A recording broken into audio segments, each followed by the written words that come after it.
Working as a director has been my lifelong dream. As a child, watching movies was my favorite pastime. I would try to imitate my favorite directors by filming movies of my own. For my 13th birthday, I asked for a video camera. I remember feeling like an actual director as I carried my camera around and filmed whatever I could find. Filming wasn't just an activity for me. It was my passion. In film school, I was learning the practices of successful directors. I was to watch as many films as I could. I survived on a steady diet of Coppola, Hitchcock, and Lynch. I'd seen all of the classics. I watched and rewatched them. I studied and took notes. There wasn't anything left to watch. I resorted to short films, independent projects. I would browse the internet for hours searching for my next one. Sometimes the task became grueling. Each storyline was different, but all of them felt like the same movie. I wanted something fresh, something new. It was in this moment of desperation that I stumbled upon a video on YouTube, except it wasn't like the other ones. It struck my attention because the video didn't have any views, perhaps because it was titled only with the number 1, and the thumbnail was just an image of a young woman sitting down on a couch. After hours of idle searching, my interest was sparked. As the thumbnail suggested, the video showed a woman sitting on a couch. Her body was facing forward, but her face was turned towards what appeared to be a television. She was in a living room. Occasionally, she would pick up the remote from her side and change the channel. The video was shot in such a way that it appeared the camera was fixed on her, even as she moved. It was an unconventional method of filming, and I hadn't seen it used often, so I was already gripped. I glanced at the time indicator. The length of the video was 5 minutes, yet 3 minutes into the video, nothing of importance seemingly happened. I skipped to the near end, and the woman remained sitting on the couch. Puzzled yet intrigued, I continued to the next video titled 2. In this video, a woman cut up vegetables on a counter in what appeared to be a kitchen. After she was finished, she transferred the vegetables from the cutting board into a bowl, and then began adding various seasonings. It continued on for 5 minutes, just as the last video, as she ambled around the kitchen. I proceeded to the next video titled 3, in which she appeared vacuuming the carpets of the living room. I didn't plan to watch each 5-minute video, so I looked to the user's channel to see how many videos had been posted. My jaw dropped when I reached the end of the page listing the videos uploaded. 50 videos had been filmed, each apparently consisting of 5 minutes of everyday household chores. Despite feeling overwhelmed, I continued watching. I couldn't just leave this discovery behind. My curiosity was aroused. Each video was practically the same, consisting of the same woman carrying out everyday tasks. I made my way through each one. I didn't watch them fully, and skipped to the next one before I came bored.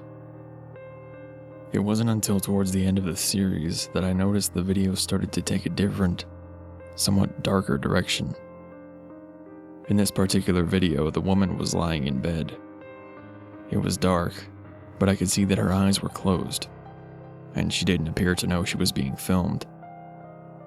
The camera was positioned above her, filming as she tossed and turned restlessly. A feeling of unease came over me as I watched. I was unsettled, yet also filled with a morbid curiosity. The videos appeared to become more and more intrusive. I watched her leaning against the wall in what appeared to be the living room. There was something different about this video. Her body appeared gaunt, as if she hadn't been eating, and her face was a sickly shade of pale, as if she were ill. Her eyes were wide with worry, and her forehead was wrinkled in frustration. She frequently looked around the room, darting her eyes from left to right as if she were afraid someone was going to sneak up on her. Holding a phone to her ear, She spoke in a muffled voice. She spoke in a fast and rushed tone, occasionally stopping to catch her breath. I couldn't comprehend what she was saying, but I could make out the words, "watching me," and "what if something happens to the baby," and "please help me." Towards the end of the call, her eyes filled up with tears and she began to cry, only stopping to gasp for breath in between sobs. In the next video, I watched as she frantically rummaged through her room. She looked under the bed, opened each drawer, and even removed the picture frames from the walls. When her search proved fruitless, she walked over to the bookshelf.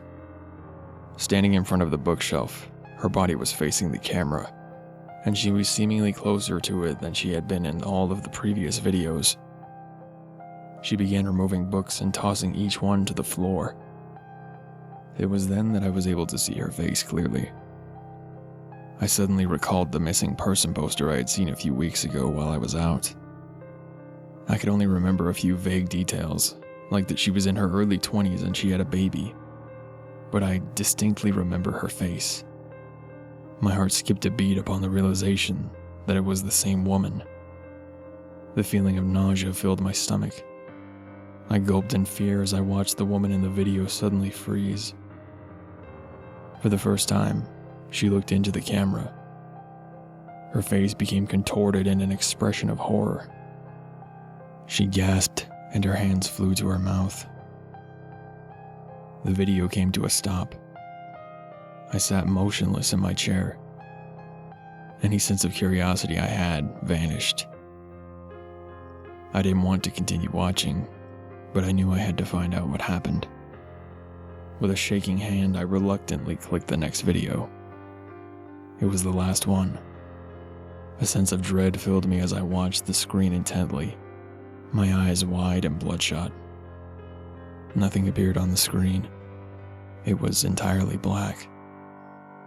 I could hear a faint and muffled sound in the background, a woman screaming in pain and a baby crying in a shrill and high tone, as if it had been crying for a long time. It continued on for 3 minutes until the woman's agonized screaming turned into groaning and then completely dissipated after several minutes. The video came to an end. I immediately stood up from my seat and bolted across the house to find the phone. I called the police.